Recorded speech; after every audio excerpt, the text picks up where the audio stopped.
Hey everybody, this is your Digital Super Saiyan 3 back here with another video, and well, this is the 20th anniversary of WrestleMania X7, or WrestleMania 17. For the month of April, WrestleMania X7 or WrestleMania 17 took place April 1st, 2001 at the, or April 1st, 2001 at the Reliant Astrodome in Houston, Texas. On commentary, you got Jim Ross and Paul Heyman. Honestly, WrestleMania 17 is so legendary. It's such a legendary show among wrestling fans. Many consider this one of their all-time favorite WrestleManias. This one is the universally beloved greatest WrestleMania of all time, and it's hard not to see why. This show had everything. So let's get into it. Our first match was for the WWF Intercontinental Championship. As the champion, Chris Jericho defeats William Regal to retain in a solid opening match. Jericho and Regal, I love the storyline going into this. Like, Mr. Regal, will you please shut the hell up? That's my Chris Jericho, and, both Jericho and Regal have been giving each other lots of grief since Regal became the WWF commissioner, and now you see Jericho and Regal finally collide at WrestleMania. Jericho defeats Regal. Solid match, nothing more to be said here. Next up, we get a six-man tag match, as Taz teams with Farouk and Bradshaw, the APA, with Jacqueline at ringside, defeating the RTC's The Good Father, Val Venus, and Bull Buchanan with old White Sox himself, Steven Richards. It is a six-man tag match, like I said. And this match was not that great. I mean, yes, Taz and the APA won, so I'm not going to complain. I mean, this night was just not good for the RTC as they are getting their ass kicked. As they are getting their asses kicked constantly throughout the night. Next up, we get a match for the WWF Hardcore Championship as Raven defends against Big Show and Kane.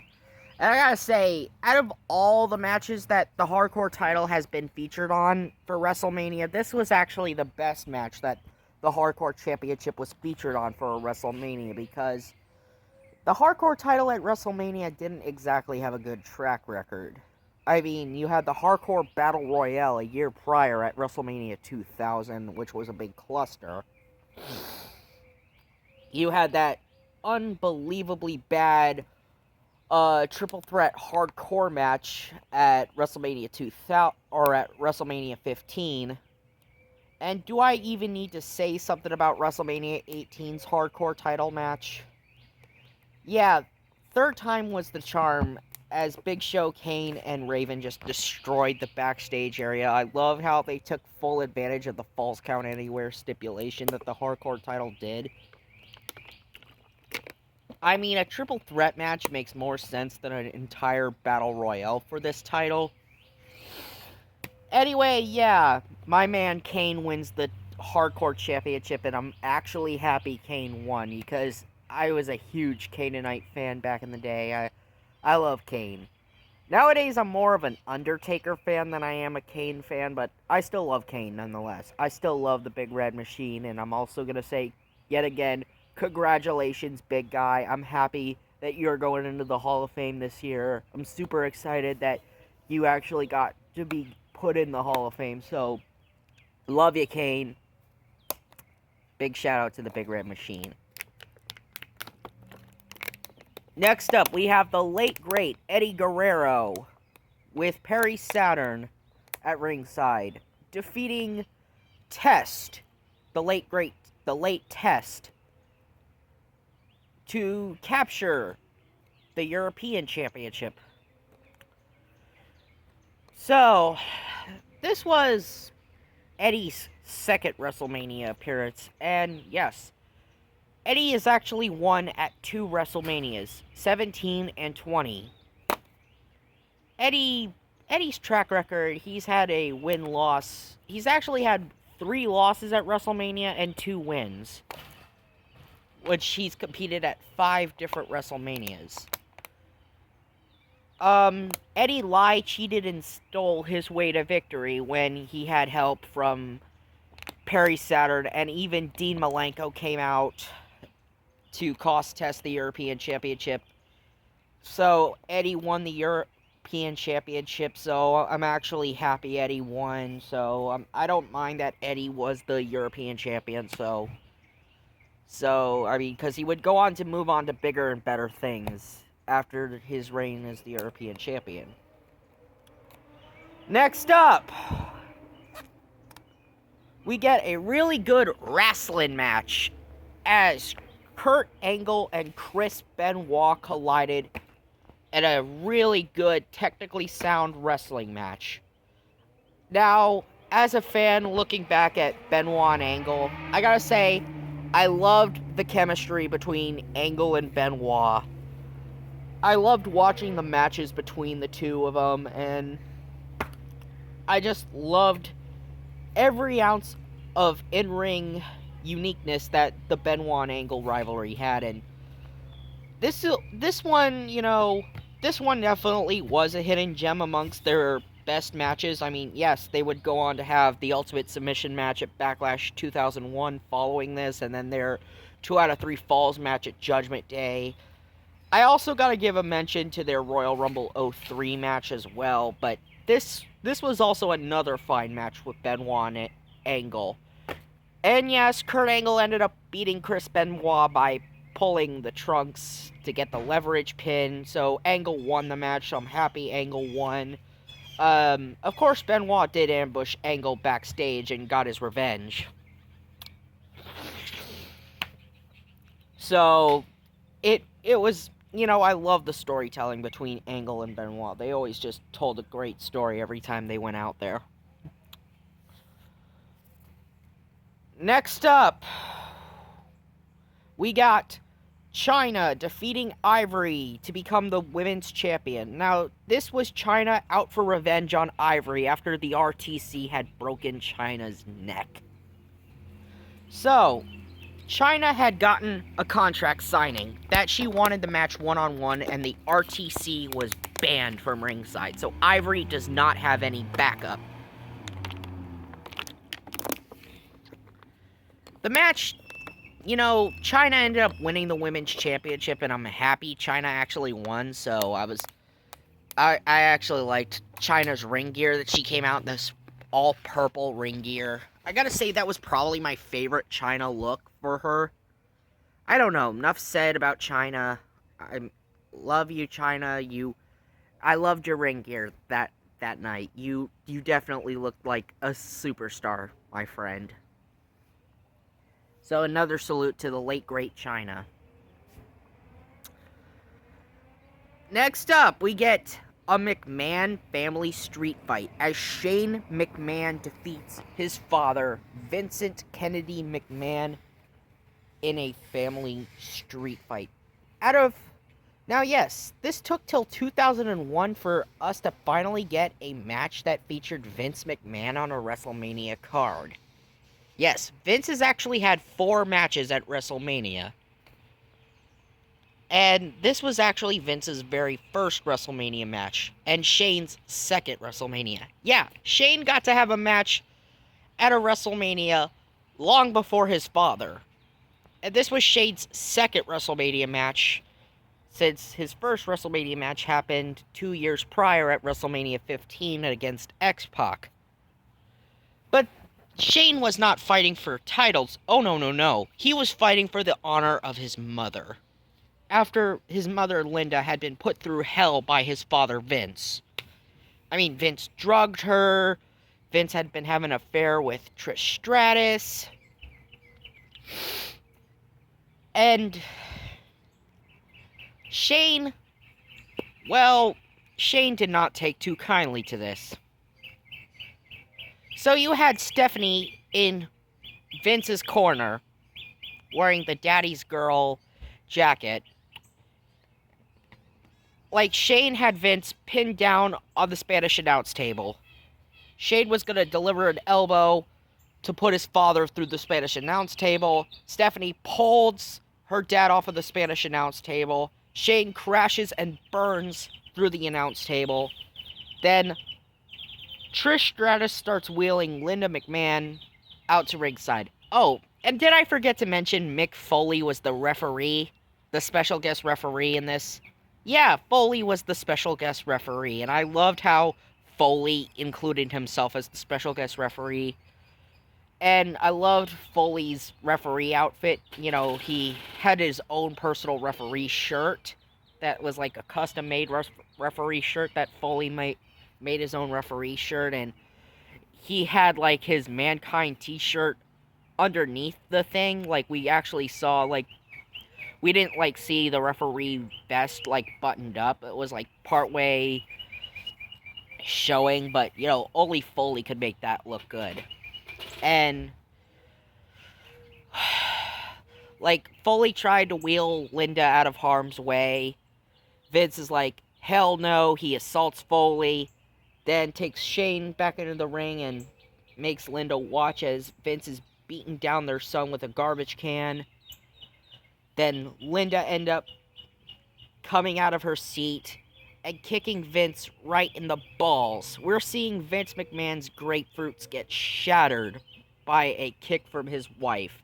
Then we see Foley basically help Shane by getting Vince pinned under a garbage can after Foley gets his revenge on Vince for assaulting him. Oh yeah, and we also saw a catfight between Trish and Stephanie break out, and the two ended up having a catfight backstage.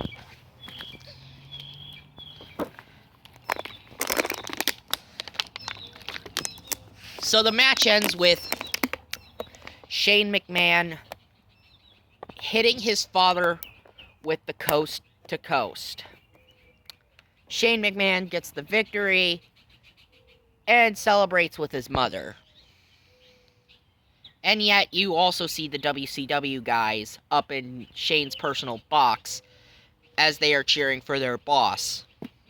Oh yeah, and this was also after Shane bought WCW from under his father's nose, to add a little bit more tension to the drama. Next up, we get the second ever Tables, Ladders, and Chairs match for the WWF Tag Team Championships. As you got the Dudleys, the Hardys, and Edge and Christian, three of the greatest teams of the Attitude Era, colliding for the second time in a Tables, Ladders, and Chairs match. TLC 2. And man, it was beautiful. Yes, every moment of this match was a human demolition derby. People went through tables, we saw chairs being used, ladders. I mean, even Edge, Christian, even the three teams had their own accomplices. Edge and Christian had Rhino as Rhino came out. Spike Dudley came out to help out Bubba and Devon. And even Lita got involved in this to help out the Hardys. But in the end, it was Edge and Christian who captured the WWF Tag Team Championships yet again, winning their second Tables, Ladders, and Chairs match. And my God, it was beautiful. Like I said, three of the biggest teams of the WWF at the time, yet again, risking life and limb just for gold and glory. Next up, we get the Gimmick Battle Royale. And we also see the return of Mean Gene Okerlund and Bobby the Brain Heenan. And both of them had been in WCW. They had been to WCW since they went over in the 90s. So, after coming back to the Federation, this is their homecoming into the Federation as they return at WrestleMania to call the Gimmick Battle Royale. And yes, we step into a time machine as gimmicks from the 80s and 90s all appeared in this match. You had The Goon, Duke the Dumpster Drawsy, Sergeant Slaughter, the Iron Sheik, the late Nikolai Volkov, Hillbilly Jim, Michael P.S. Hayes, the Freebird, Michael P.S. Hayes. Jim Cornette even wrestled in this, and you also had Brother Love in this gimmick battle royal, and the Gobbledygooker. Oh, and the Bushwhackers were also in this match. And, of course, Earthquake and Tugboat. Yeah. This was like John Tenta's very last match as he returned to his Earthquake gimmick. So yeah, you had this to basically dedicate itself to nostalgia, and yet the Iron Sheik ended up winning the match. So Iron Sheik ended up winning the Battle Royal, but then was attacked by Sergeant Slaughter when Slaughter locked in the Camel Clutch. Or the Cobra Clutch on him, not the Camel Clutch, the Cobra Clutch on him. Although the Iron Sheik may have won the battle, he did not win the war. So next up, we get The Undertaker defeating Triple H in his 9th consecutive WrestleMania. Yes, The Undertaker had to miss WrestleMania 2000 last year, so this was Undertaker's, return to WrestleMania to make up for last year. And who better to have a WrestleMania match with than Triple H? Another name that had been making his name a star. So, yeah, this one is usually forgotten. Now, this match is usually forgotten about over their WrestleManias 27 and 28 matches, but I still love this match just as much as their 27 and 28 match for Taker and Triple H's Mania Trilogy. I love their very first match against each other. It was a really good match. I loved the story going into it. It was great. I loved how Triple H talked about how he's beaten our heroes. And then The Undertaker's like, "You've never beaten me." And I loved how Triple H ambushed The Undertaker backstage, and then Undertaker got even by trying to smash the windows of the limousine Triple H was in with a lead pipe. Then he was given a restraining order against him by Stephanie McMahon. But then Undertaker giving Kane instructions. William Regal being forced to make a match between Triple H and The Undertaker at WrestleMania if Kane didn't let Stephanie go. And yes, William Regal gave in to The Undertaker's demands.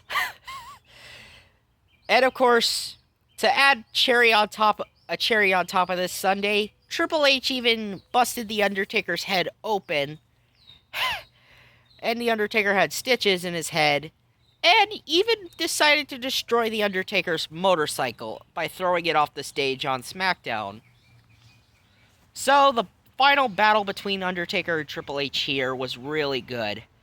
I loved how the referee had been out for this, and they turned this into a non-sanctioned street fight. They fought up through the crowd and onto this camera tower. Undertaker chokeslammed Triple H off of it. I loved the chair shots Triple H gave. Then they fought back towards the ring. Triple H uses the sledgehammer, busts open The Undertaker, busting open The Undertaker yet again for a second time. Undertaker kicks out. Then Undertaker hits Triple H with the last ride. 1, 2, 3. The Undertaker wins his 9th WrestleMania. I love this match. I gotta say, definitely a gem amongst Undertaker's WrestleMania matches. May not have been his best WrestleMania match, but I still love it as a personal favorite of mine.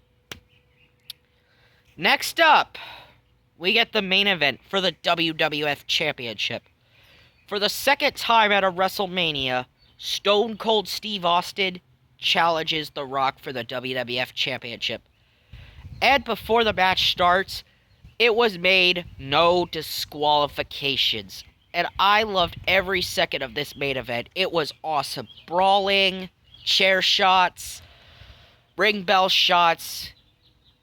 This moment where Austin was put in the sharpshooter by The Rock, giving us a throwback to WrestleMania 13.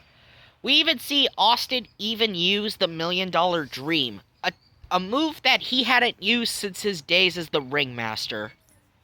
And this all culminating when Vince McMahon helped Steve Austin defeat The Rock by giving Austin a chair. And, of course, there's JR's call. My God! Austin's drinking a damn beer with Mr. McMahon! Stone Cold has just sold his soul to win the WWF Championship. Yeah, I loved the shock that Jim Ross was, and a lot of us were shocked. I mean, if you had been watching the WWF during the Attitude Era, you knew the history between Austin and McMahon. There was no love lost, but actually seeing them shake hands and drinking a beer together, that was definitely the most shocking thing ever. Anyway, this has been your Digital Super Saiyan 3, and I will see you guys in May for WCW's Slamboree 1994. See ya!